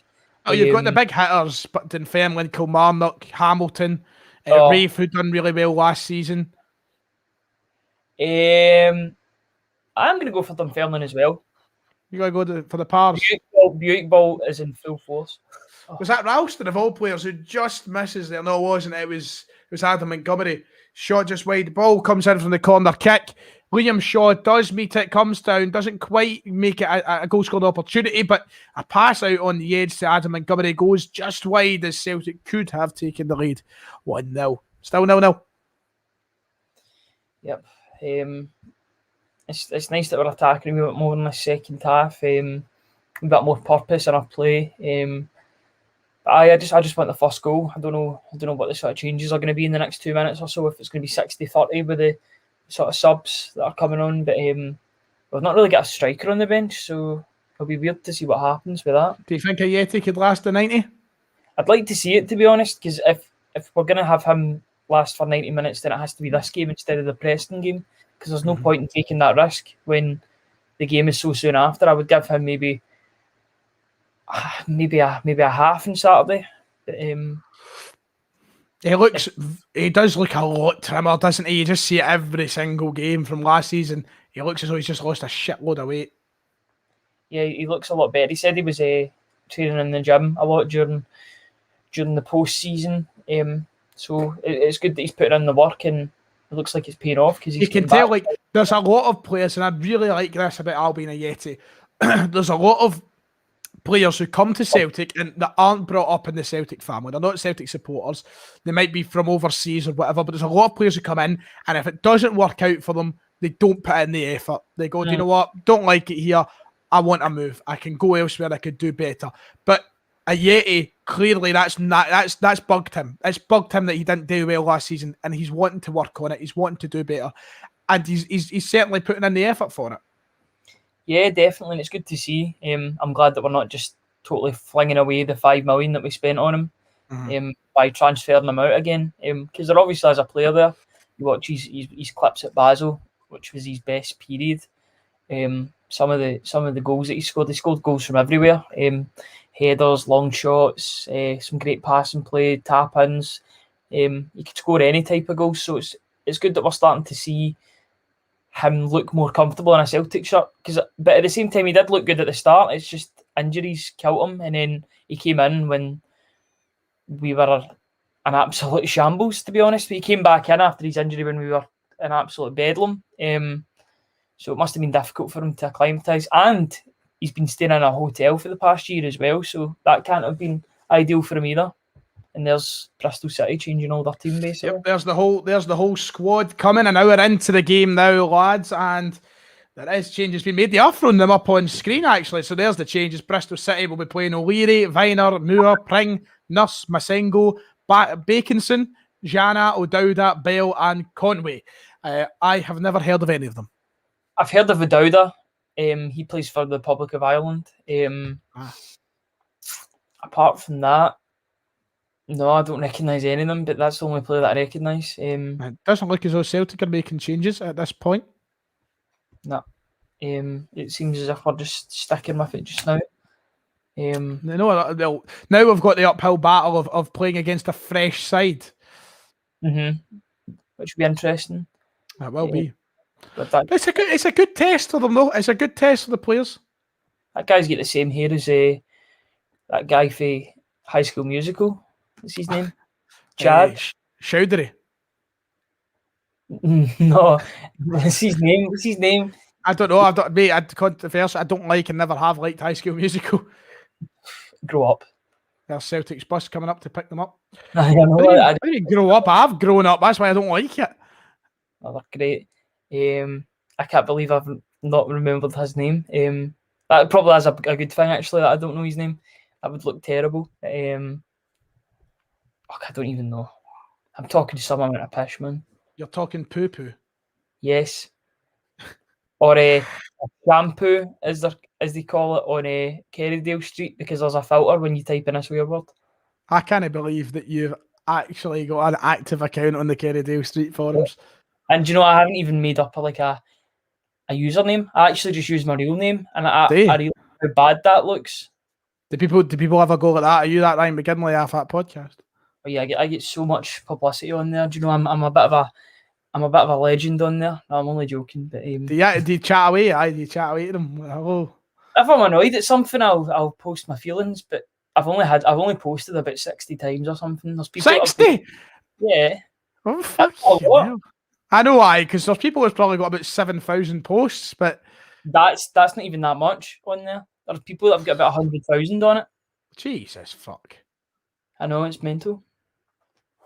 Bugger that, man. No for me. No for me personally. I like being in with the Daz. Yeah, and with the I still don't even understand how fucking forums work, man. I never have Lewis Laird suggesting that you're making up the rumours on there. No rumours of me, only truth. Only truth. Well, don't know where it comes from, but it's truth, and I wouldn't lie to you. Interestingly, I've never really picked up on this. Our podcast is now approaching the big. Our podcast is now approaching the big 30 episode mark. It's mad to think that we've managed to get to 30 episodes already, but this is now becoming our first full season as a group in the podcast for the Celtic Defender, because we started in January, of course. We started after that defeat at Ibrox. So it's quite fascinating to think about. Was it Ibrox actually? Was it? It was. It was Ibrox. It was. It definitely was. We started after that, so this is going to be our first season. So we'll see how many truths that you speak over the next season, man. Yeah, some hot takes are coming their way. Some spicy rumours. Some suggestions from Ange that I'll pass on to him through my text to him. I'll text him some ideas and I'll see what he can do. See if he takes any of my advice. There's an episode brewing.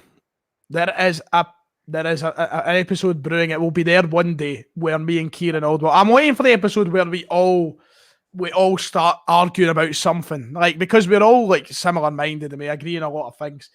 But I'm waiting. There will be an episode one day. It is coming where it'll be me and Kieran Ald going at it, just absolutely killing each other, because there's so many games that we've been at Parkhead, and you know we've had disagreements, and it's been big games, European games or Old Firm games.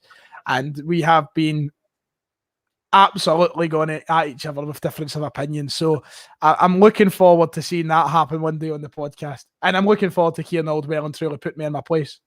When you go. Oh, no. Unlucky Albion, mate. Unlucky. You know, it's always good to have a difference of opinions, because nobody likes to hear the same opinion getting said 3 or 4 times. I like having a wee bit of originality with each person. You know what I mean? It's good to have a difference, sort of a differing opinions, you could say. That was the word I was looking for. I think from the guys who've been on, from the 3 of us who have been the main guys on it so far, I think there's been a clear distinction of me as the host. There's been you as the level-headed, let's get this done, and then there's Kieran, who has well and truly solidified himself as the Scotty boy, I went up with your legs there, big man. Jesus. Nothing like that. Nothing up with it. Aye. He's all right. And then there's Kieran Ald, who has quickly established himself as the hothead. Well, no, I don't like to say hothead. He's not even that much of a hothead. He has a certain way of saying things, doesn't he? He does. He's got a certain style, and he's got his own philosophies. That's what you could say. You know how philosophies. He's got his way of philosophies. Yes. His playing style as such. He's He is truly one of the greats. Truly one of the greats. That's it. You just had to get out there. Scott Bain's attempt for the ball was led to nothing. Players back up on his feet. Nothing wrong with that. Clear and everything. So, still 0-0 as we approach the 70th minute mark. We've just hit the 67th minute. You know what that means. Let's get the torch on, Ryan. There you go. Oh, fuck, I've even put it on. There you go. 67. In the heat of Lisbon. Do you know what? I was thinking about this today. See, at the first full stadium, you'll never walk alone.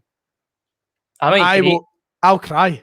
I reckon I'll cry. I think I will too. Yeah, you're right. I think I'll shed a tear. I don't mean cry as in like uncontrollable, fucking audible. Look at me, I'm in bits. I mean just a tear flowing from the eye. You ever cry? I know. Let's not get too higgy, but you ever cried at a football game before? We're talking about. You've cried where? I've cried at a few. A few. Only one for me. The only one for me was the Billy McNeil game, and I still remember it. They obviously had the guy in the park singing Ness and Dorma, and then everybody sung "You'll Never Walk Alone."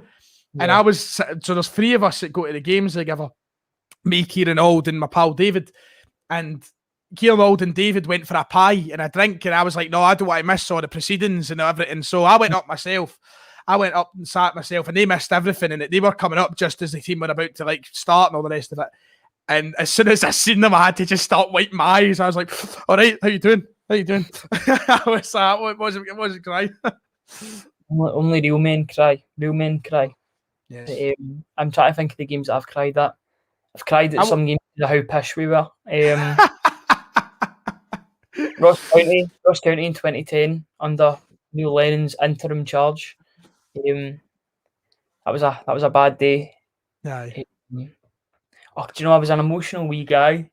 I still am, to be fair, but not as much. Good tackle. I used to take it to heart. I was getting beat. I used to think it wasn't possible. I thought we were this all conquering side. So I don't know. I wasn't used to. I think I was crying when. Do you remember the game against Inverness where we effectively threw away the title in Lennon's first season? Aye, and he kicked the bottles away and all the rest of it. Aye. I think I was crying, and I went off to play Red Dead Redemption after it. By the way, just a quick acknowledgement. Stephen Welsh just made a superb tackle, brilliant tackle, to stop Bristol on their tracks. So it remains 0-0. What were you saying, Ryan?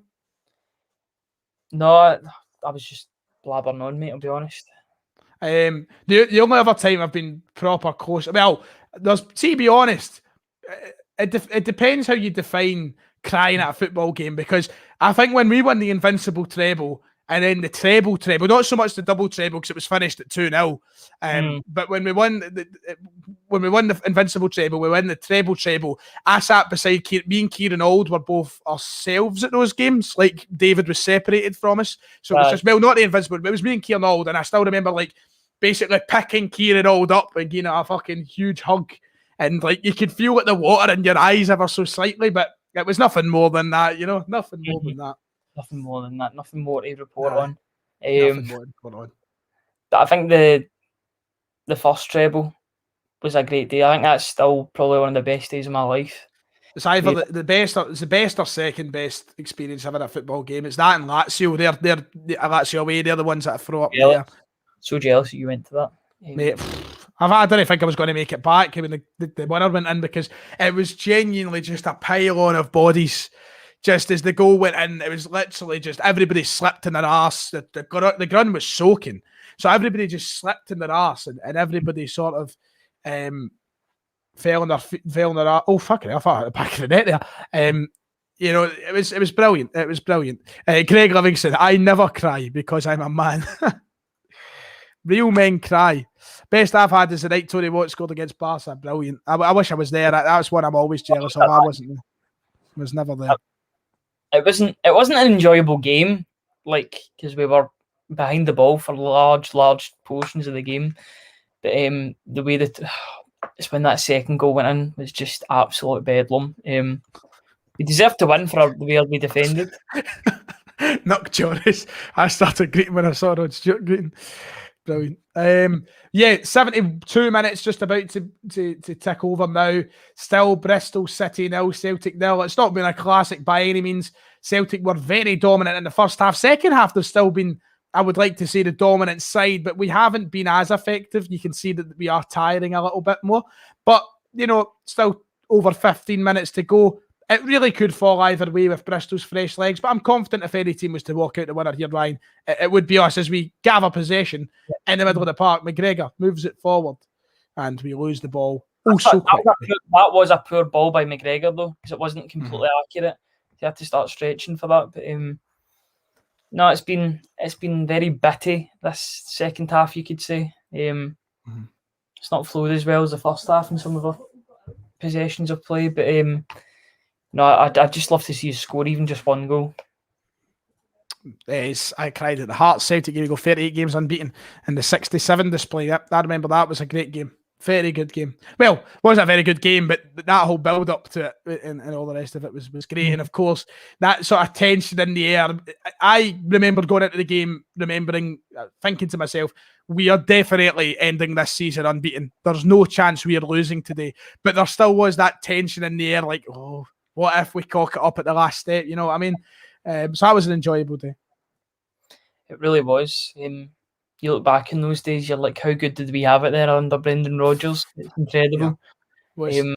You never see the likes of it again, I think, But if I'd known the outcome and what happened, obviously, the last season, I would do it all over again because it was brilliant.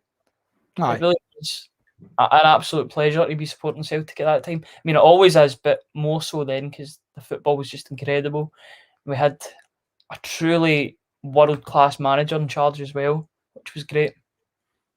That is just what a coach, what a manager. I hope he gets that Man United job. I really do. I don't know where he'll go. I don't know if he would go back to Liverpool, if Arsenal. I guess Arteta's on a very sugary peg this season. I think they'll want to get rid if he starts off on the wrong footing. Already started with losing that fucking game to Hibs, eh? Aye, and their next game is against Rangers too, so... Oh, that's right, aye. Imagine he lost to both Hibs and Rangers. Oh my God. Aye, maybe Arsenal could go for Rangers manager. There's that link's been there before, hasn't it? Mm-hmm. With Gerrard to Arsenal for some weird reason. I don't know. I'd be shocked. As a manager. Yeah. Oh, dangerous attack here for Bristol side. Can they get a break of the ball here? Liam Shaw, brilliant for big Liam Shaw there. Hey, referee. Brilliant from him. Brilliant for Liam Shaw. The way he turns his back of the ball there, but a very dangerous attack from Bristol. And once again, the same as what we said in the first half, there was somebody a bit more clinical in that area. You're talking about a Bristol City goal. Certainly really does well to move forward. And is it Welsh that has a nightmare there? Yeah. Welsh has a complete and utter nightmare. That is so mature from Liam Shaw, the way he turns his body and sort of takes control of that sort of passage of play. I'm honestly, I love this Liam Shaw. I do. I think I'm going to go get him printed on the new shirt. You're too old for that. Nah, I'm too old. Well, do you know what? I just got the new Germany home shirt. It's on sale, and I got Muller 25 on the back. I know you were wearing that to Nando's meeting. That's right. So I was. That's right. I was a production meeting. No, I think it's the only way I would get players printed on a shirt now if it's proper, like iconic, like an iconic player like Thomas Muller on a shirt that's got to be like, I would never get a print on a Celtic shirt at this age. You know what I mean? I'd maybe get like if I was getting say a Sweden shirt. I wouldn't, but I could understand somebody getting like Ibrahimovic on the back, you know what I mean? Or, those sort of things. Or if maybe somebody was getting a Juventus shirt, if they wanted Ronaldo or a Barcelona shirt, Messi, I'd understand those sort of things. But I would never get a Celtic player printed nowadays. I think the last player, and again, there goes Greg Taylor, I think the last player I had printed on a shirt would have been maybe Georgios Samaras. Maybe. I'm not going to talk about the last person I had on the back of a Celtic top. Nobody needs to hear about that anymore. I don't need any more. I don't need any more Instagram messages asking for the top. It's not going anywhere. A couple of changes being made for Celtic now. Moffat coming on, who obviously scored a brilliant goal in that first game. And then was it Leo Hjelde that came on as well there? think so, yeah. So looking forward to seeing him. But there's wee Jimmy Johnson coming on. A lot of people will be making the comparison with Jimmy Johnson. I mean, if he was even half the player Jimmy Johnson turned out to be, then we'd be on to a winner there. One of the greatest players in the club's history, if not the greatest player in the club's history. So if we even got half of that, I'd be absolutely buzzing. Mm-hmm. I've always said, this is going to sound controversial, I've always said Billy McNeil's the greatest ever player just because of how legendary he was. I think for me, it's between, I've always said Jimmy. I've always said Jinky personally. I think it's between Billy and Jinky for me, and then Larson in at third. Obviously, Johnson was the better player because he was obviously the flair player. I mean, you look at some of the clips. What would he be worth now? Oh, in modern day? Incredible. It's obviously my dad grew up watching that. My dad's my dad's favourite player, I think, is Bobby Lennox, if I remember rightly. But obviously Jimmy Johnson is the one he talks about the most. And my dad doesn't talk about a lot of players the way he talks about Jimmy Johnson. Like Jimmy Johnson, number 41. Yeah, I think he has actually. Good observation. I'm just learning it from Lewis Laird. That's his sort of favourite player. His bread and butter. Yeah.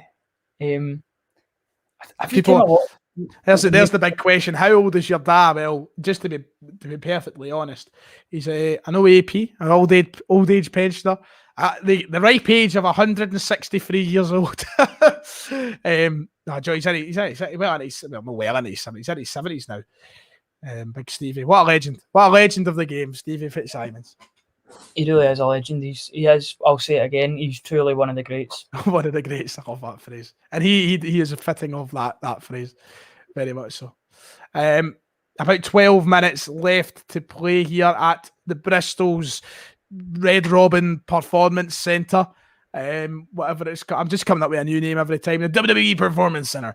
Just about 11 minutes to play. 0-0 still. I would be surprised if any of the sides managed to break the deadlock now, Ryan. It does look as though it's heading that way for a 0-0.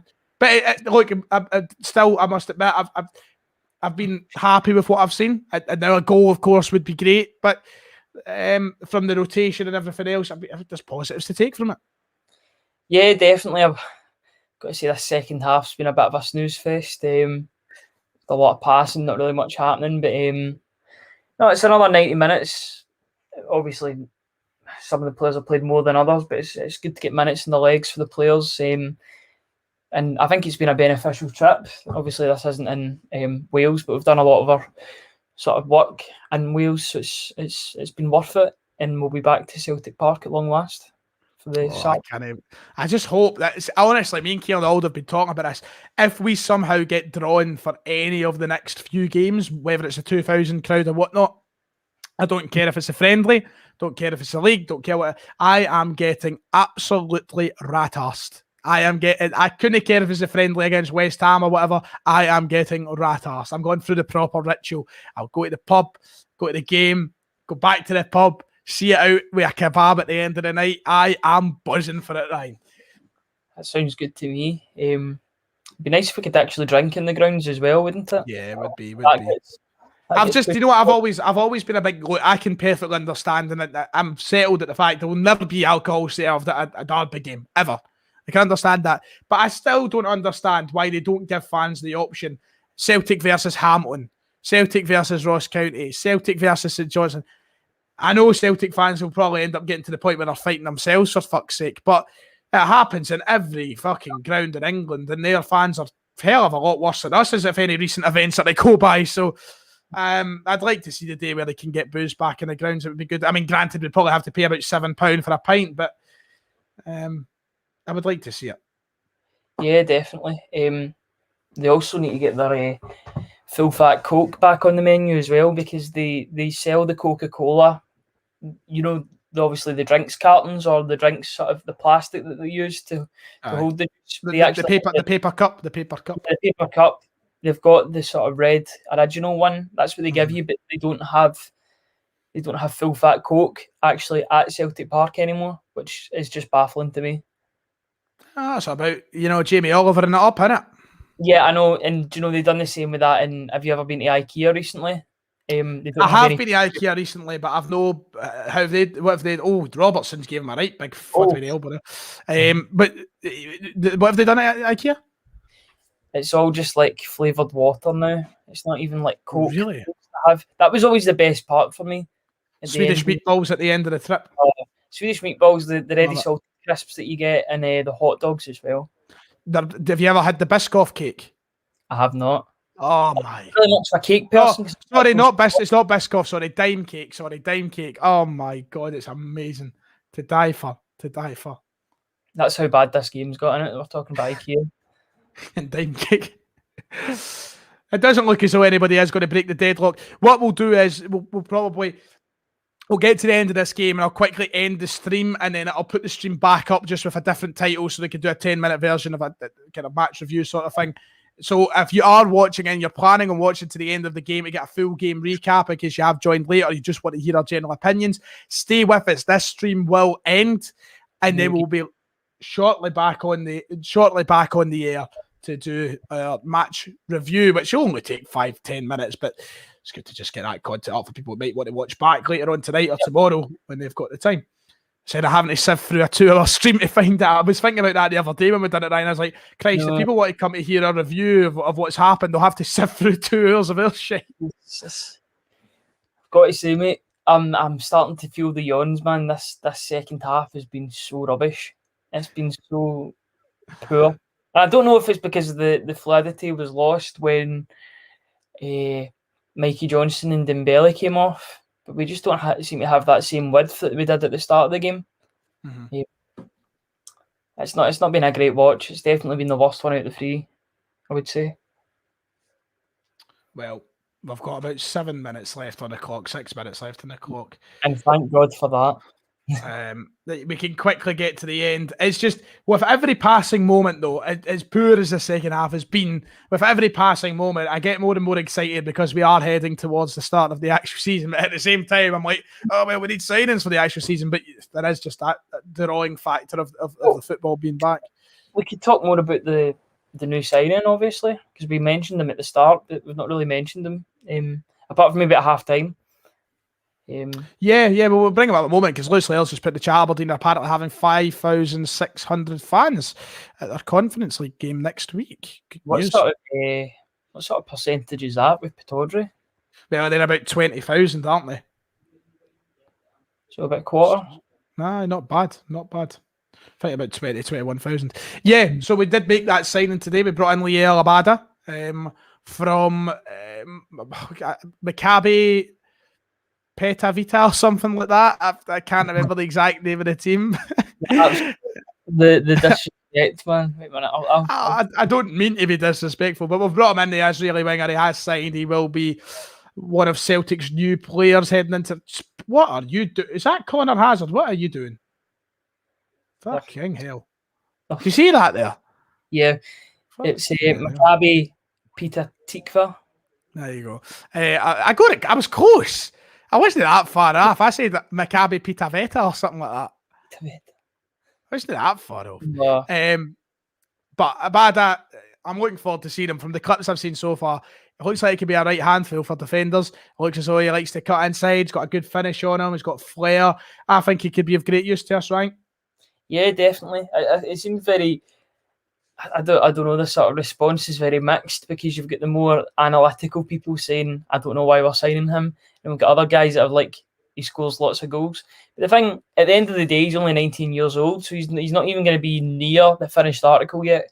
We're signing him off of a prospect, but if he's already scoring goals in the top flight of Israeli football, then I think he's more than good enough to come into the Celtic team and sort of kind of looks like a bada. I've not got the tan. But I'm all for it. It's good that we're long-term planning in terms of the right wing position because Forrest won't be around forever. So it's good that we're sort of bringing in a 19-year-old to sort of take the load off. Yeah, I'm a big fan of analytics and stuff, and I like it. I like the introduction to the game, and I can understand a lot of people's animosity towards analytics and that because the game shouldn't be purely based off that. I've always been of that kind of thought as well. I'm like, well, they don't mean everything. But what we need to remember is this boy is only 19 years old. Like, there is so long to go for him. So I for one, I'm excited. And I'm looking forward to seeing what he brings to the table, to whatever capacity that may be. They seem he was in the same academy as was it, Salomon, or the guy that's went to Shakhtar Donetsk.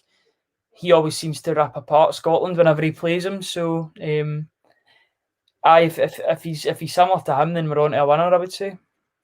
Yeah, I'm excited. We'll wait and see. I just want us to get more and more signed. We need to move, man. We need signings through the door.